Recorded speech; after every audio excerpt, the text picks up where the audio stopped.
माझ्या मार्गदर्शनाखाली बँक चालत नाही. मी बँकेच्या डायरेक्टर पदाचा 2 वर्षापूर्वी बहुतेक राजीनामा दिलेला आहे. आचारसंहिता सुरू झाली तेव्हापासून ते सगळेजण तिथंच त्यांचा अड्डा आहे, तिथंच त्यांचं ऑफिस असल्यासारखं आहे. काल पण रात्री तिथं बसूनच सगळं राजकारण चाललं होतं. मला रात्री पण फोन आले, दादा आत्ता तिथं स्क्वॉड पाठवा, बघा काय होतंय ते. काय करायचंय, ज्याचं त्याला लखला. वारीच्या संदर्भातला प्रश्न ठेवली गेली तुमच्या मार्गदर्शनाखाली बँक चालते, आरोप केला जातो. माझ्या मार्गदर्शनाखाली बँक चालत नाही. मी बँकेच्या डायरेक्टर पदाचा 2 वर्षापूर्वी बहुतेक राजीनामा दिलेला आहे. 2 वर्ष झाली असतील.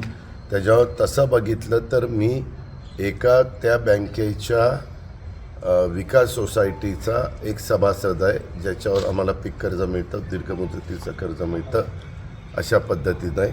माझा काही संबंध नाही. तरी देखील कुणाला काही वाटत असेल तर चौकशी करणं हे प्रत्येकाचं काम आहे.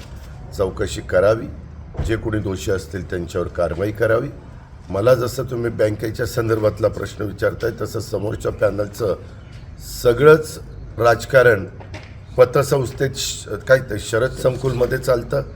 त्यांनाही कायद्याने ती पतसंस्था आहे, सहकारी नियमाने तिथं पतसंस्था आहे, विकास सोसायटी आहे, दूध सोसायटी आहे. 3 संस्था असताना तिथं तर कुणाला बसताही येत नाही. मी पण म्हणजे माझ्या कार्यकर्त्यांनी तक्रार केली असती तर तिथंही त्यांनी सील ठोकलं असतं. कारण तुम्हालाही माहिती आहे की ज्या दिवशी उमेदवारी आचारसंहिता सुरू झाली तेव्हापासून ते सगळेजण तिथंच त्यांचा अड्डा आहे, तिथंच त्यांचं ऑफिस असल्यासारखं आहे. पण मला कुणी सांगितलं हे करा, मला ते तसल्यात पडायचंच नाही, ज्याचं त्याला लखलाभ. तुम्ही अगदी पीडीसीसी बँकेमध्ये तिथं जे मी निळकंठेश्वर पॅनल उभं केलेलं आहे त्या पॅनलचा एक तरी सदस्य होता का?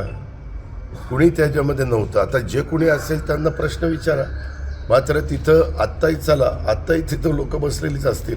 आणि तुम्हालाही माहिती आहे, पण तुम्ही एक अक्षराने सांगणार नाही की सहकाराच्या नियमाप्रमाणे ह्याही पतसंस्थेमध्ये आचारसंहितेच्या काळामध्ये कुणालाही बसता येत नाही, तिथं बसून पॅनलचा प्रचार करता येत नाही, यंत्रणा राबवता येत नाही, याद्या तिथं करता येत नाही, काय ते एजंटचे फॉर्म वाटप असेल, काही असेल.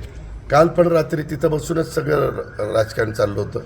मला रात्री पण फोन आले, दादा आत्ता तिथं स्क्वॉड पाठवा, बघा काय होतंय ते. काय करायचंय, ज्याचं त्याला लखला.